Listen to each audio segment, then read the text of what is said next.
All right, last thing here. Let's kick it on down to Gainesville, where, my word, I thought I was making a big deal out of Emory Jones and Anthony Richardson and the battle there for the starting quarterback spot in Gainesville. That apparently is not a battle at all. It's Emory Jones, but the fans and people in the media like me are dying to see more of Anthony Richardson after getting a little taste of him there in the opener against FAU. But Dan Mullen continues. I've seen Cole Kublik ask him about it, and Mullen laughed it off in these pressers. He's getting asked about every third question. He's getting asked about the quarterbacks and rotating them, and who's who. It's just odd and odd and odd. So, hey, I guess it's a good problem to have. You'd rather have multiple quarterbacks you trust than none at all. And certainly, Dan Mullen, we know his history. He's done that with Felipe Franks and Trask. He's done it with Tim Tebow and Chris Leak. So, he's done it with Dak Prescott and Tyler Russell. Even with at Mississippi State there with Nick Fitzgerald early in his career, they were shoveling quarterbacks kind of in and out, trying to get that. Damian Williams, I think, was the guy's name, who lost the South Alabama game. But so Dan Mullen certainly has got experience working these guys in and out of the lineup here, and knowing how to, the right buttons to hit, so to speak, for his quarterback rotation. But that is just something that he could not escape during his Monday presser. He was asked about, now that he's sticking with Emory because he knows the playbook. Now they want to know, well, how long is it going to take Anthony Richardson to master his playbook? So just say what you try to say. How long before he can take the job over? That's, I think, what they're really asking. And Mullen made an interesting comparison here. A little bit compares Anthony Richardson in a sense to Tim Tebow. I thought that was pretty interesting. On the quarterback grades, how they graded out in the opener, Emory and Richardson. And I really like this comment here from Dan Mullen on these in-state Florida matchups. What's the typical timetable, and what's the kind of threshold for a guy in your experience to kind of get to that point where you trust him? Well, I don't though. I should say Anthony knows the offense. It's just getting the reps and the experience of the decision making and making all of the reads and the checks within the offense. Go watch the film, and he made spectacular plays, but missed some very, very simple checks within the game plan. So, it's just that comfort, and then that comfort of being able to execute it within a game. So, obviously, you can make that time work however you need to make it work sometimes, but it's the best when you get to let guys learn it the right way and build a really solid foundation. You understand the enthusiasm for Anthony after the other night, right? There's always enthusiasm for everybody, when they come in, and he made some great plays. So, I was here in 06, and there was huge enthusiasm for Tim Tebow, and he played about, 6-7 plays a game.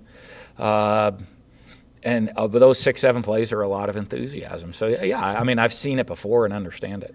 Quarterback thing real fast. How did they grade out compared to each other, Emory and Anthony? I don't have all the specifics. They were both okay. I kind of go down to when we have the meeting with them for me to go through some of the reads. If you go like how we do our grades, Anthony probably graded a little higher because he had explosive plays, so you get extra points for having the big explosive plays. But if I went pure without giving the bonus points in, probably very similar. Okay. And then on USF, you talked about a little bit last week with Florida Atlantic. You like playing these state games. Can you elaborate on that? Why are these important from your perspective? Well, I think for one, it's a pretty neat game for people in the state of Florida. Again, this might not have national implications right now, where I don't know that, besides the Gator Club of Seattle, everybody in Seattle's can't wait to see. I'm sure there's high school players that are excited to watch the Gators play all over the country. But, the general fan in Seattle's probably not all can't wait for this game to happen. But I think here in the state of Florida, this game's a big game. I mean, for a lot of the fans, and I mean, you're going down to the Tampa area, and for their fans to be able to come see that for players who's, I mean, both teams, I mean, their highest percentage of players are going to be from the state of Florida. Their families get to come see this game, and guys know each other from growing up, and seeing the two teams play. So I think that's what always makes it fun on these kind of when you can create, little in-state rivalry games like this. I think it's good for the state.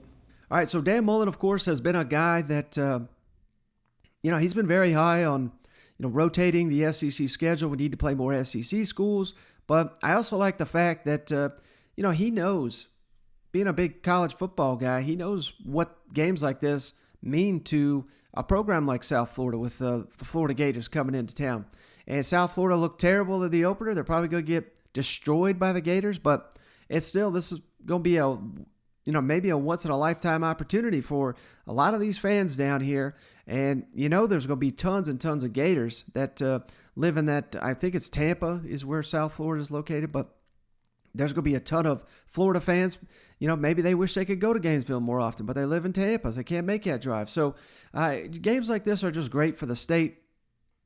And I know sometimes we like to tease Florida, never leaving the state to play these non-conference games. But as long as you got quality opponents here in the state and you've got a fan base that ranges from the southernmost tip to the northern or the panhandle region of that state, it makes sense to be playing all across the Sunshine State for the Gators. So I just really like these comments here, and that's kind of what makes college football so unique, is just the fact that you can get games like this. You would never see, I don't know, the Tampa Bay Bucks playing, some Arena League team or something like that. But here in college, you kind of can get that from time to time. So it's just interesting, and I love the fact that Dan Mullen that he pays respect to things like that.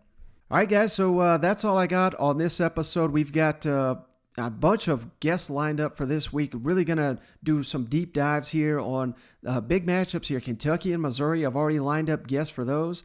I think I'm going to reach out to guests for Arkansas and Texas because I want to preview those games as well, go a little bit deeper dive. So many big-time matchups here this weekend in the SEC. But as always, if you made it this far, don't forget, leave us that 5-star written review on the Apple Podcast app. That really helps the show grow. And for each and every one of you that does that, we send you a beer koozie free of charge. So send those on over to that secpodcast@gmail.com or hit us up on Twitter. That's another great way to get our attention here. But send us over your reviews, and we're happy to send you out a beer koozie. We got all 14 SEC teams represented. So you just let us know what team you support, and we'll send you that beer koozie your way.